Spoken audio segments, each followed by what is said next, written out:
அடுத்ததா இப்போ நாகராணி இருக்காங்க. மேம் சொல்லுங்க, எங்க இருந்து வரீங்க? ஆத்தூர் கெங்கவலியிலேருந்து வரேன். ஓகே மேம், என்னவா இருக்கீங்க? தமிழாசிரியராக இருக்கேன். தமிழ் ஆசிரியரா இருக்கீங்க. என்ன தலைப்பு எடுத்திருக்கீங்க? நேர மேலாண்மை. ஓகே மேம், நல்லா பேசுங்க. All the best. நேரம் என்பது இன்றைக்கு இறைவனால் அனைவருக்கும் கொடுக்கப்பட்ட ஒரு மிகப்பெரிய அரிய பொக்கிஷம். அதை நாம் எவ்வாறு பயன்படுத்துகிறோம் என்பதில் தான் நம்மளுடைய வெற்றி என்பது அடங்கி இருக்கிறது. எல்லா உலகத்தில் பார்த்தீங்கன்னா இந்த 24 மணி நேரம் எல்லாருக்குமே இருக்குது. ஆனால் அந்த 24 மணி நேரத்தை சரியாக பயன்படுத்துபவர்கள் மட்டும்தான் வாழ்க்கையில் வெற்றி அடைஞ்சிருக்காங்க. ஒருத்தர் பார்த்தீங்கன்னா அப்படிதான் சொல்கிறாரு, ஏன்ப்பா உனக்கு நேரமே சரியில்லைன்னு சொன்னியே, இப்போ எப்படி இருக்குது அப்படின்னு கேட்கும்போது அவர் சொல்கிறாரு, ஐயா அந்த வாட்சை மாற்றிட்டேன், இப்போ வேறு வாட்ச் வாங்கி வச்சுட்டேன், இப்போ நேரம் நல்லா இருக்குது அப்படின்னு சொல்கிறாங்க. அப்போ நேரம் என்பது கடிகாரத்தில் இல்லை, நாம் செய்யும் செயல்களில் இருக்கிறது. ஒரு அருமையான ஒரு சீன கதை, அந்த கதையை மட்டும் நான் இப்போ உங்ககிட்ட சொல்கிறேன். ஒரு சீனாவில் ஒரு நீச்சல் வீரர்கள் இருக்காங்க. அவங்கெல்லாம் பார்த்திங்கன்னா ஒரு படகுல போயிட்டுருக்காங்க. பல பயிற்சிகள் தேர்ந்த நீச்சல் வீரர்கள் படகுல போயிட்டுருக்காங்க. அப்படி போகும்போது திடீர்னு அந்த படகு கவிழ்ந்துருச்சு. அதில் தலை சிறந்த நீச்சல் வீரர்கள்லாம் இருக்காங்க. அப்படி இருக்கும் பொழுது அந்த எல்லாரும் விழுந்துட்டாங்க. தண்ணியில் விழுந்தோன்னே எல்லாரும் நீச்சல் கரையேறி வராங்க. அதில் நிறைய பரிசுகள் வாங்கின ஒரு நீச்சல் வீரன்னு இருக்கான் அதில். அப்போ அவனால் நீந்தி வரவே முடியல. மற்றவங்களாம் கேட்குறாங்க, ஏன்ப்பா சீக்கிரம் வா அப்படின்னு சொல்லும் பொழுது அவன் சொல்கிறான், இல்லை என்னால் வர முடியல. ஏன் வர முடியல அப்படின்னு கேட்குறாங்க. அதுக்கு அவன் சொல்கிறான், என்னுடைய கையில் ஒரு பணம் முடிப்பு வச்சுருக்கேன், அதனால் என்னால் சீக்கிரமாக நீந்தி வர முடியல அப்படின்னு சொல்கிறான். அப்போ அவர் சொல்கிறாங்க, இப்போ அதை விட்டுட்டு வா அப்படின்னு சொல்லும்போது இல்லை அப்படின்னு அவன் அதை பிடிச்சிக்கிட்டே இருக்கான். அதனால் அவனால் கரையேறி வர முடியல, தண்ணியில் மூழ்கி இறந்து போகிறான். இப்போ நாம் என்ன இதில் நம்ம தெரிஞ்சுக்கிறோம் அப்படின்னா, எவ்வளவுதான் நம்ம மிகப்பெரிய வாய்ப்புகள் இருக்குது, பெரிய வீரனாக இருந்தாலும் அந்த நேரத்தில் நாம் எதை செய்கிறோம் என்பதில் தான் நம்மளுடைய வெற்றி இருக்குது. சரியான நேரத்தில் நமக்கு இப்போ உயிரா பணமா அப்படின்னு சொல்லி பார்க்கும்போது உயிர் தான் முக்கியம். அப்போ எந்த நேரத்தில் நம்ம சரியான நேரத்தில் ஒரு முடிவு எடுக்கணும். இப்போ இன்னைக்கு நேரம் நம்ம பல இது இருக்கும் பொழுது அந்த நேரத்தை சரியாக பயன்படுத்துபவர்கள் எது முக்கியம், எந்த நேரத்தில் எது செய்யணும் அப்படிங்கிறது தான் இன்னைக்கு வாழ்க்கையில் நம்மளை தீர்மானிக்குது அப்படின்னு சொல்லிட்டு, தண்ணீரை கூட ஜல்லடையால் அல்லலாம், அது பனிக்கட்டியாகும் வரை நீ பொறுத்திருந்தால். அப்போ அந்த காலம் இருக்குது, நமக்கான சரியான காலம் வரும் பொழுது அதை நாம் சரியாக பயன்படுத்தி கொள்ளும் பொழுது நமக்கான வாய்ப்புகள், நமக்கான வெற்றிகள் நம்மை தேடி வரும் என்று கூறி வாய்ப்புக்கு நன்றி கூறி விவரிக்கிறேன். நன்றி. ஆத்தூர்ல இருந்து தமிழ் ஆசிரியர் ரொம்ப அழகாகவே நிறைய விஷயங்களை ஷேர் பண்ணியிருக்காங்க. மேம், இந்த மேடை ஏறினது உங்களுக்கு எப்படி இருக்கு? ஒரு புதுமையான அனுபவம். பள்ளி வகுப்பறைகளில் நிறைய நான் பேசியிருந்தாலும் ஒரு மேடை நிறைய பேர் பார்க்கணும் அப்படிங்கிற ஒரு ஆர்வம், அதுக்கப்புறம் என்னோடய ஸ்டூடெண்ட்ஸும் நம்ம ஒரு வழிகாட்டியாக இருக்கலாம் அப்படின்னு அவங்களே கூட்டிகிட்டு வந்தேன். ஐயா அவர்கள் நிறைய நம்ம தொடர்பில் இருப்போம், நிறைய நம்ம அங்கே நிகழ்ச்சிகள் பண்ணியிருக்கோம். அந்த வகையில் ஒரு பேச்சாளராக நாம் ஒரு மிளிரணும் அப்படின்னா அதுக்கு ஒரு போட்டி கண்டிப்பாக தேவை. அதில் நாம் போய் நம்மளுடைய திறமையை வெளிக்காட்டணும் அப்படிங்கிறதுக்காக நான் வந்தேன். ரொம்ப ரொம்ப நன்றி மேம். இந்த மாதிரி இன்னும் நிறைய மேடைகளை நீங்கள் பார்க்கணும்னு நாங்கள் வாழ்த்துறோம். Thank you sir. குழந்தைகளுக்கு ஊக்கம் கொடுத்தது மட்டும் இல்லாமல் அவங்களும் இந்த மேடை ஏறி நின்றுருக்காங்க. அதுக்கு நீங்களும் ரொம்ப பெரிய காரணம். அவங்க பேசினது உங்களுக்கு எப்படி இருந்தது சார்? நல்லா இருக்கு. இவ்வளோ தூரம் அவங்கள கூட்டிகிட்டு வந்திருக்கீங்க, அவங்கள ரொம்ப என்கரேஜ் பண்ணுறீங்க. இது நிஜமாவே ரொம்ப சந்தோஷமான விஷயமா இருக்குது சார். 10 பேருக்கு அவங்க நல்லதாக சொன்னால் நல்லது கிடைக்கும் இல்லைங்களா, அதுக்காக தான் அழைச்சிட்டு வந்திருக்கேன். ரொம்ப நன்றி சார். வேறு ஏதாவது நீங்கள் சொல்ல விரும்புகிறீங்களா?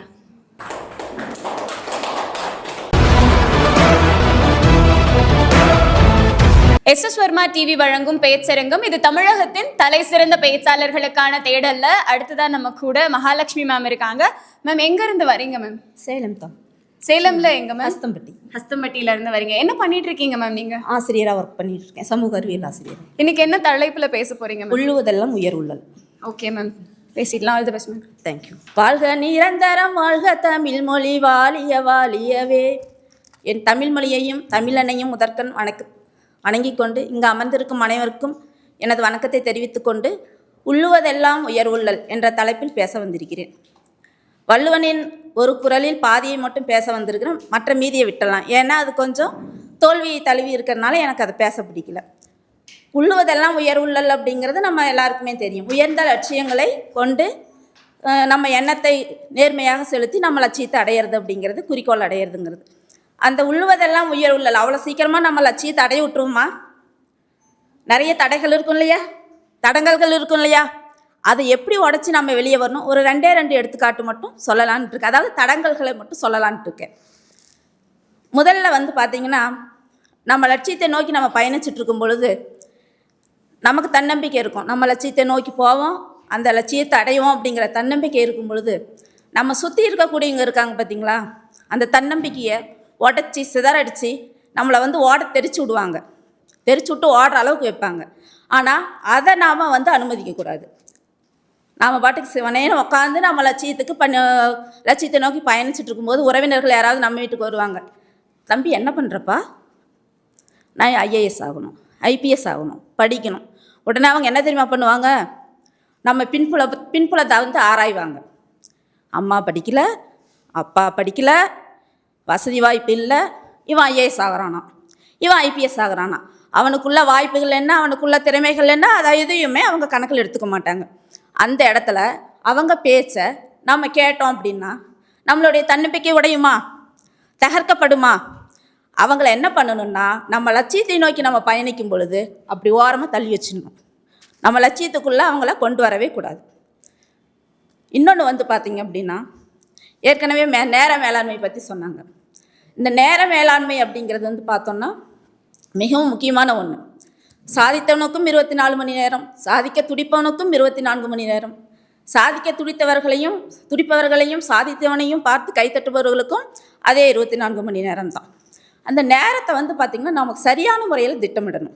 எப்படி திட்டமிடணும்னா, அந்த 24 மணி நேரத்தை எந்த நேரத்தில் நம்ம படிக்கணும், எந்த நேரத்தில் சாப்பிடணும், எந்த நேரத்தில் தூங்கணும் அப்படிங்கிற அந்த ஷெட்யூல் நம்ம போட்டுக்கிட்டோம் அப்படின்னா அதன்படி நம்ம வந்து பார்த்திங்கன்னா சரியான முறையில் ஒவ்வொரு நாளும் சரியான முறையில் அதை நம்ம பின்தொடர்ந்து வந்துக்கிட்டு இருக்கணும். நான் அடிக்கடி என்னுடைய ஸ்டூடெண்ட்ஸ்க்கு சொல்லுவேன், உன்னுடைய நேரத்தை திருடுபவன் ஒருத்தர் இருப்பான் நம்ம பக்கத்தில். அந்த நேரத்தை திருட்டுபவங்களை நம்ம பக்கத்தில் உட்கார விடாதீங்க. என்ன பண்ணுவான்னு பார்த்தீங்கன்னா, அவன் பொழுது போக்குறதுக்கு நம்மக்கிட்ட வந்து பேசுவான். அவன் பொழுது பார்க்கறதுக்கு, மச்சி வாடா ஒரு படத்துக்கு போகலாம், மச்சி வாடா நம்ம ஊர் சுற்றிட்டு வரலாம், ஒரு ரவுண்ட்ஸ் போயிட்டு வரலான்டா. நம்ம அனுமதியே இல்லாமல் நம்ம நேரத்தை அவன் திருடிக்கிறான். அப்படிப்பட்ட உறவினர்களோ நண்பர்களோ நமக்கு தேவையா? தேவையில்லை இல்லையா? அந்த நேரம் திருடுபவனை உன்னுடைய லட்சிய பாதைக்குள்ளே கொண்டு வராதிங்க. அவனை இந்த பக்கம் முடிச்சு தள்ளி விட்டுருங்க. நம்ம லட்சியத்தை அடைஞ்ச பின்னாடி வந்து பார்த்திங்க அப்படின்னா அவனை நம்ம சேர்த்திக்கலாம். அது வரைக்கும் வந்து பார்த்திங்கன்னா அவனை நம்ம பக்கத்தில் விடக்கூடாது. இந்த ரெண்டே விஷயந்தான். நேரம் குறைவாக இருக்கிறதுனால இந்த 2 விஷயத்தை மட்டும் சொல்கிறேன். விழிமீன் எழுமீன் உன்னுடைய உயர்ந்த குறிக்கோளை அடையும் வரை உழைமீன் விவேகானந்தர் சொல்லியிருக்கிறாரு. இந்த வாய்ப்புக்கு நன்றி கூறி விடைபெறுவதற்கு முன் சில பாடல் வரிகளை பாடலாம் என்று நினைக்கிறேன்.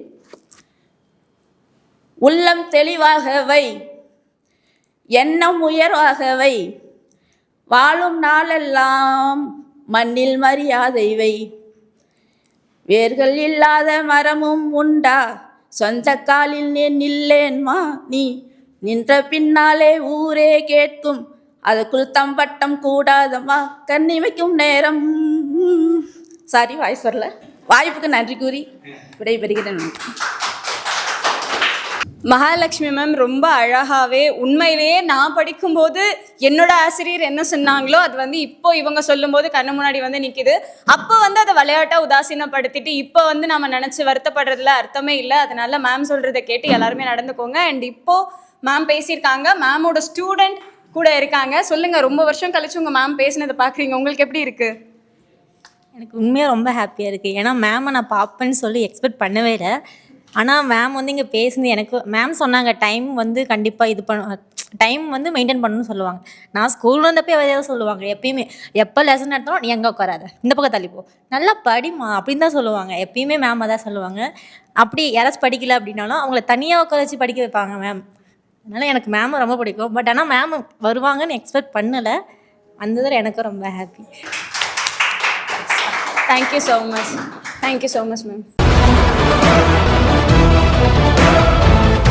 SS வர்மா டிவி வழங்கும் பேச்சரங்கம். இது தமிழகத்தின் தலை சிறந்த பேச்சாளர்களுக்கான தேடல்ல மாணவர்கள், ஆசிரியர்கள், அது மட்டும் இல்லாமல் என்னுடைய திறமையை நிரூபிக்கணும்னு நினைச்ச எல்லாருமே வந்து ரொம்ப அழகாக அவங்களோட உணர்வுகளை வெளிப்படுத்திட்டு இருக்காங்க. அந்த வகையில் இப்போ நம்ம கூட அறிவியல் ஆசிரியரான ராஜேந்திரன் இருக்காரு. சார், எங்கேருந்து வரீங்க சார்? சேலம் மகேந்திரபுரி. அங்கேருந்து வரீங்களா சார்? என்ன தலைப்பு எடுத்திருக்கீங்க சார்? நம்பிக்கை. All the best sir. அனைவருக்கும் வணக்கம். யாரிடம் எனக்கு இருக்காது சுணக்கம், அனைவரிடம் எப்போது இருப்பேன் இணக்கம். நம்மளாம் இருப்பது ஒரே கண்ட்ரி. எனது நண்பன் பெயர் ஹென்றி. நான் இப்போ சொல்லப்போவது நன்றி. முன்னறி தெய்வங்களான மாதா பிதா கடவுளுக்கு, மாதா பிதா குருவுக்கு நன்றியை தெரிவித்துக் கொள்கிறேன்.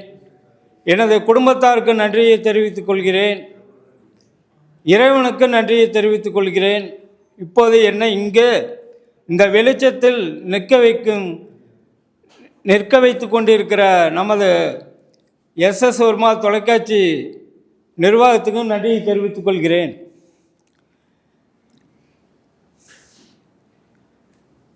ஏனைக்கு அழகு, ஏனைகளுக்கு அழகு தும்பிக்கை, மனிதர்களுக்கு அழகு நம்பிக்கை. முடியும் என்று நினை, முடியும் என்று நினை, தினமும் நம்பிக்கையோடு முயற்சி செய், தினமும் நம்பிக்கையோடு முயற்சி செய். ஒரு நாள் விடியும், தோல்விகள்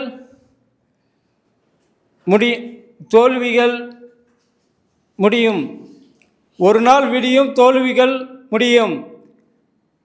வெற்றியில் ஒரு நாள் வெற்றியில் உன் கண்களில் ஆனந்த கண்ணீர் வடியும். ஒரு நாள் வெற்றியில் உன் கண்களில் ஆனந்த கண்ணீர் வடியும். முயற்சியுடையார் இகழ்ச்சி அடையார். நான் போனதில்லை பர்மா, நான் போனதில்லை பர்மா, நான் பார்த்ததில்லை தர்மா, நான் பார்த்ததில்லை தர்மா, நான் இதுவரை சந்தித்ததில்லை ரோஹித் சர்மா, நான் இதுவரை சந்தித்ததில்லை ரோஹித் சர்மா. நான் இப்போ இங்கு வந்திருக்க இடம், நம்பிக்கையோடு வந்திருக்க இடம் நம்ம எஸ்எஸ் வர்மா. தினமும் நமக்கு தேவை, தினமும் நம்பிக்கையோட பயிற்சி, தினமும் அதற்கு தேவையான, நமக்கு இப்போது தேவை நம்பிக்கையுடன் முயற்சி, அதற்கு தினமும் தேவை உரிய பயிற்சி. அது இருந்தால் வராது அயற்சி. இப்படி பேசுவது தான் என் வழக்கம், இதுவே என் பழக்கம். இதற்கு மேல் நான் சொல்ல வேண்டியதில்லை விளக்கம். இதை பார்த்து நிறைய பேர் அடைவார்கள் கலக்கம். பேச்சு தான் என் மூச்சு, அது இல்லை என்றால் வராது என் உயிர் மூச்சு. நன்றி, வணக்கம். ரொம்ப அழகா எதுகை மோனையோட ராஜேந்திரன் சார் வந்து அவரோட உரையாடலை முடிச்சிட்டாரு. நம்பிக்கை அப்படின்னு சொன்னோடனே எனக்கு ஒரு சின்ன விஷயம் ஞாபகம் வந்தது. அதை நான் இப்போ உங்க கூட ஷேர் பண்ணிக்கணும்னு நினைக்கிறேன். சீனால ஒரு வகையான மூங்கில் மரம் இருக்கு. அதை நட்டு வச்சா அது வந்து வளர்றதுக்கு 5 years ஆகும். அது வரைக்கும் அதுல எந்த ஒரு அசைவுமே இருக்காது. சின்னதா ஒரு துளிர்த்து வரும், அந்த மாதிரி கூட இருக்காது. ஆனா அந்த 5 ஆண்டுகள் பொறுமையா அதோட வேரை வந்து மண்ணுக்கு அடியில ஆழமா கொண்டு போயிட்டே இருக்குமா. அந்த மாதிரி நம்ம எவ்வளவுக்கு எவ்வளவு பொறுமையா நம்பிக்கையோட காத்துட்டு இருக்கோமோ அதனோட பலன் எப்படி இருக்கும்னா, அந்த மூங்கில் வந்து அந்த 5 ஆண்டுகள் கடந்ததுக்கு அப்புறமா சட்டுன்னு ஒரு 4 வாரத்துல 50ல இருந்து 60 அடி உயரம் வரைக்குமே வளருமா. அந்த மாதிரி நம்மளோட வளர்ச்சியும் முன்னாடி போய்கிட்டே இருக்கும். ரொம்ப நன்றி சார், ரொம்ப அழகா அதை எதுகை மோனையில சொல்லியிருக்கீங்க. ரொம்ப நன்றி. நன்றி சார். எஸ்எஸ் வர்மா டிவி வழங்கும் பேச்சரங்கம். இது தமிழகத்தின் தலை சிறந்த பேச்சாளர்களுக்கான தேடல்ல அடுத்ததா கீர்த்தனா இருக்காங்க. எங்க இருந்து வரீங்க கீர்த்தனா? ஆத்தூர்ல இருந்து வரீங்களா? என்ன படிக்கிறீங்க? 11th படிக்கிறீங்க. என்ன தலைப்புல பேச போறீங்க? கலித்தொகையின் சிறப்புகள். சூப்பரா பேசிடலாமா? All the best. அனைவருக்கும் வணக்கம். நான் இன்று எடுத்துக்கொண்ட தலைப்பு தமிழின் பெருமை பொக்கிஷங்களின் ஒன்றான கலித்தொகை. தமிழ் சங்ககாலம் உலக இலக்கியங்களின் மிக சிறந்த காலமாக கருதப்படுகிறது. அதில் சங்க இலக்கியங்களில் ஒன்றான 8 தொகையில் ஒன்றான நூல் தான் கலித்தொகை. இதன் பெயர் போல இதில் உள்ள செயல்கள் அனைத்தும் களி என்னும் இனிமை தாளம் நிறைந்த செயல்களாக இருக்கின்றன. கலித்தொகையின் சிறப்புகள். முதலில் கலித்தொகைக்கு ஒரு தனித்துவம் ஒன்று. அது என்னவென்று தெரியுமா? தமிழின் 5 திணைகளையும் இயற்கையையும் காதலையும் வாழ்வையும் அழகாக களியில் கூறும் திறமை. இதில் உள்ள 5 பிரிவுகள்: குறிஞ்சிக்கழி, மருதக்கழி, முல்லைக்கழி, பாழைக்கழி, நெய்தல்கழி. குறிஞ்சிக்கழி காதலின் காத்திருப்பும் மழையின் வாழ்வும். முல்லைக்கழி காத்திருக்கும் இளம்பெண்ணின் இதயம். மருதக்கழி மனித வாழ்வு, பயிர் சூழல். நெய்தல்கழி கடற்கரையின் ஏக்கம். பாழைக்கழி வலிமை பிரிவு. இந்த ஐந்திணைகளின் உணர்வுகளையும் இயற்கையையும் வாழ்க்கையின் போராட்டங்களையும் அழகாக கூறும் திறமை கலித்தொகைக்கு மட்டுமே உண்டு. அகநூலும் புறநூலும் ஒன்றாக செழிக்கும் தொகை. கலித்தொகை வெறும் நூல் மட்டுமல்ல, அது வளரும் தமிழ். நாம் இன்று நமது பண்பாட்டை உலகம் முழுவதும் அறியப்படுத்தும் போது கலித்தொகை போன்ற நூல்கள் இத்தனை வளமுடைய கலாச்சாரத்தை கொண்டோர் தமிழர்கள் என்று உரைக்கிறது. முடிவில் கலித்தொகை ஒரு நூல் மட்டுமல்ல, அது நம் தாய்மொழியின் இசை, நம் தமிழர்களின் இதய துடிப்பு, நம்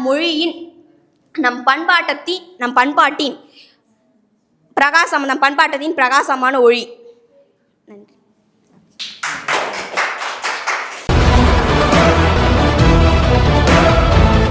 இந்த மேடையில் அடுத்ததா தன்னோட பேச்சு திறமையை நிரூபிக்கிறதுக்காக அனுஸ்ரீ இருக்காங்க. அனுஸ்ரீ, என்ன தலைப்பு பேச போறீங்க? தமிழ் மொழியின் சிறப்பு. எங்க இருந்து வரீங்க அனுஸ்ரீ? நீங்க ஆத்தூர்ல இருந்து. தமிழ் மொழியோட சிறப்பை சத்தமா சொல்லிடலாமா? All the best. யாதும் ஊராகி செழித்த மொழி, நன்றும் தீதும் அறிந்த மொழி, வந்தாரையெல்லாம் வாழ வைக்கும் என் தமிழ் அன்னைக்கும் ஈன்ற பொழுதின் பெரிதுவுக்கும் தன் மகனை சான்றோன் என கேட்ட தாய் என்னும் குரலிற்கிணங்க தன் தாயை பெருமைப்படுத்தி வீட்டிற்கும் ஆன்றோருக்கும் சான்றோருக்கும் மற்றும் அனைத்து நல்லுள்ளங்களுக்கும் எனது வணக்கத்தை தெரிவித்துக் கொள்கிறேன். யாம் அறிந்த மொழிகளிலே தமிழ் மொழி போல் இனிதாவது எங்கும் காணும் என்கிறான் பாரதியார். இரு வரியிலிருந்தே தெரிந்து கொள்ளலாம் தமிழ் மொழி எவ்வளவு சிறப்பு என்று. தமிழ் மொழி செம்மொழியில் முதல் மொழியாக திகழ்கிறது. அதற்கு காரணம் என்ன? தமிழ் மொழியில் இருக்கும் இலக்கிய வடிவங்கள் அனைத்தும் வளமிக்கதாகவும் அது எந்த மொழியும் சாராதிருத்தலும் தான் தமிழ் மொழி முதல் செம்மொழியாக வந்ததற்கு காரணம். தமிழ் மொழியை அனைவரும் உயிருக்கு நிகராக காக்க வேண்டும். அதற்கு தான் பாவேந்தர் பாரதிதாசன் கூறுகிறார். பாவேந்தர் பாரதிதாசன் அவரை உயிருக்கு உயிராக அமிர்தமாகவும் உயிருக்கு நிகராகவும் கருதுகிறார்.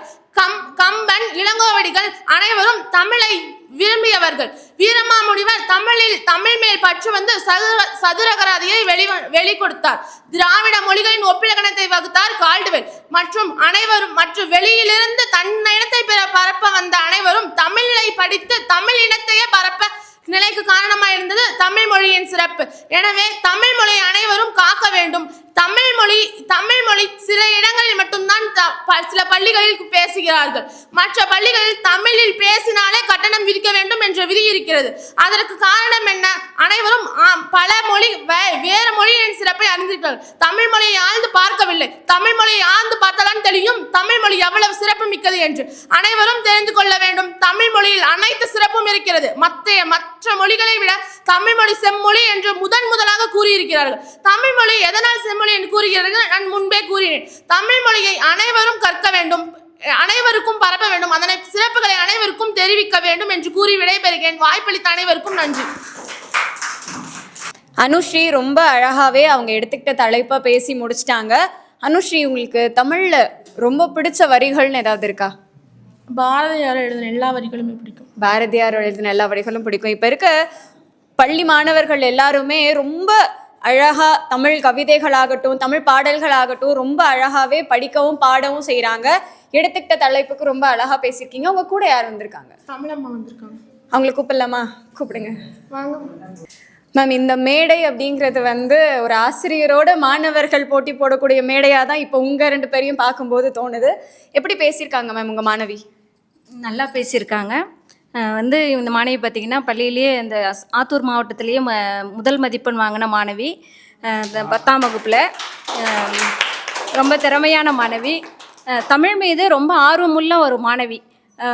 வகுப்புலேயும் சரி மற்ற எங்கே போட்டிகள் நடந்தாலும் எங்கே இது பண்ணாலும் ஆர்வத்தோடு கலந்துக்கிட்டு, அதுவும் தமிழ் மொழி தமிழ் எங்கேயும் தமிழ் எதிலும் தமிழ் அப்படின்னு இருக்கணும் அப்படிங்கிற அந்த வேட்கை உள்ள ஒரு மாணவி நம்ம அனுஸ்ரீ.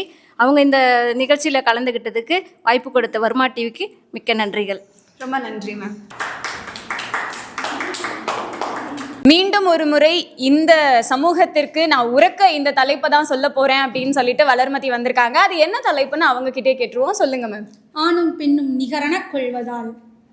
ரொம்ப அழகா நிஜமா தலைப்பையே ரொம்ப உரக்க சொல்லியிருக்காங்க. All the best. கோவை மாவட்டத்திலிருந்து வி வளர்மதி. செய்யுடையார் வீட்டில் செழித்து வளரும் செந்தமிழே, நீய கலவி மயக்கத்தில் நெஞ்சுருக மாய விழிக்காரி கண்ணி வண்ண இதழில் முத்தமிடும் பொழுதும் மூழ்கி தன்னை மறந்து முத்தெடுக்கும் பொழுதும் சத்தத்தில் சங்கொலிக்கும்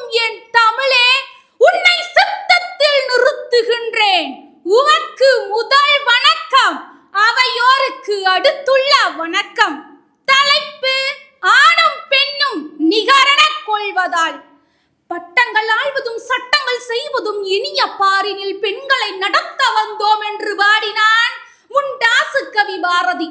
இன்று பெண்கள் ஆட்சி பொறுப்பேற்று நடத்துவதை அன்றே தீர்க்கதரிசியாய் கனவு கண்டுள்ளான். இப்பூமி போற்றும் பெண்மை மென்மை என்பதற்காக பெண்களால் எதுவும் செய்ய முடியாது என்றில்லை. அடுப்போதும் பெண்களுக்கு கல்வி எதற்கு என்ற காலம் மாறிவிட்டது.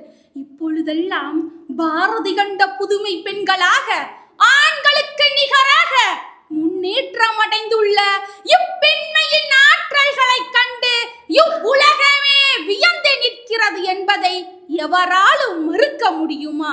இருந்தாலும் கூட எனக்கு ஒரு சிறு தயக்கம். இப்பொழுதெல்லாம் பெண்கள் எப்படி நடத்தப்படுகிறார்கள் என்றால், சில வீட்டில் பெண் என்பவள் குடும்ப பொறுப்புகளை சுமப்பதற்காகவே இருக்கிறாள். குடும்ப பொறுப்புகளை சுமப்பதற்காகவே படைக்கப்பட்ட ஒரு சுமை தாங்கி என்ற எண்ணத்தில் இருந்து இந்த உலகம் முழுமையாக மீண்டுள்ளதா என்று பார்ப்போமானால் இல்லை என்ற கருத்துதான் தெரிகிறது. ஆகவே ஆணும் பெண்ணும் நிகரென கொள்வதால் அறிவில் ஓங்கி இவ்வையம் தலைக்குமாம் என்று வாடினான். இன்று பெண்கள் எந்த துறையை எடுத்துக்கொண்டாலும் சளைத்தவர்கள் அல்ல, ஆற்றல் ஆளுமையில் குறைந்தவளும் அல்ல, மூளை விவேகம் வீரம் என்று எதிலுமே குறைந்தவளும் அல்ல. உடல் ரீதியாக பெண்கள் ஆண்களிடமிருந்து சற்று வேறுபட்டிருந்தாலும் சிறந்த மனோபலம் உள்ளவர்கள். ஆனால் அவர்களை எல்லாம் இந்த உலகம் என்ன சொல்லி ஏமாற்றிக் கொண்டிருக்கிறது என்று தெரியுமா? இந்த மரபு பூச்சாண்டிகளும் பண்பாட்டு போலிகளும் ஒருதலை கற்பு என்னும் மாயைகளும் அச்சம் மடம் ஞானம் பயிர்ப்பு என்ற அணிகளும் ஆடை ஆபரணம் என்கிற தாம்பீகங்களும் தாய்மை பெண்மை என்கிற மிகுதியான மகுடங்களும் இவளை விழிப்படையாமல் வைத்திருப்பதுதானே யதார்த்த உண்மை. நடுவர் அவர்களே, ஒரு பெண்ணுக்கு ஒழுக்கமும் உத்தமமும் உன்னதங்களும் முக்கியம்தான். ஆனால் அது அவளையே அடிமையாக்கும் அளவுக்கு போய்விடக் கூடாது அல்லவா? கல்லானாலும் கணவன், புல்லானாலும் புருஷன் இருக்கட்டும். கற்பு என்பது ஒரு பெண்ணுக்கு மட்டும் தானா? ஆணுக்கு இல்லையா? போதும் பெண்ணே, இது தூங்கும் நேரம் அல்ல. விழித்துக்கொள். நீ விழித்தெழுந்து விட்டால் பெண்ணடிமை விலங்கு நிச்சயம் உடையும். விடுதலை பிறக்கும், வீரகாவியம் பிறக்கும், புது யுகம் பிறக்கும். இறுதியாக பெண்ணே, பயந்து பணிந்து மிரண்டது போதும். இனி துணிந்து தெளிந்து மீண்டெழ வேண்டும். மழலை மனம் மாறாத உன்னை வன்புணர வருவானாயில் மாற வேண்டியது அவனே. மாற்றம் காண்போம் இனிமேல் என்று கூறி, பெண்களே, நமக்கெல்லாம் பிறப்பு ஒரு சம்பவமாக இருக்கலாம், ஆனால் இறப்பு ஒரு சரித்திரமாக அனைவருக்கும் இருக்க வேண்டும் என்று இந்த மேடையில் உரக்கச் சொல்கிறேன் என்று கூறி வாய்ப்பளித்த SS வர்மா டிவிக்கு என்னுடைய நன்றியை தெரிவித்துக் கொள்கிறேன். வணக்கம்.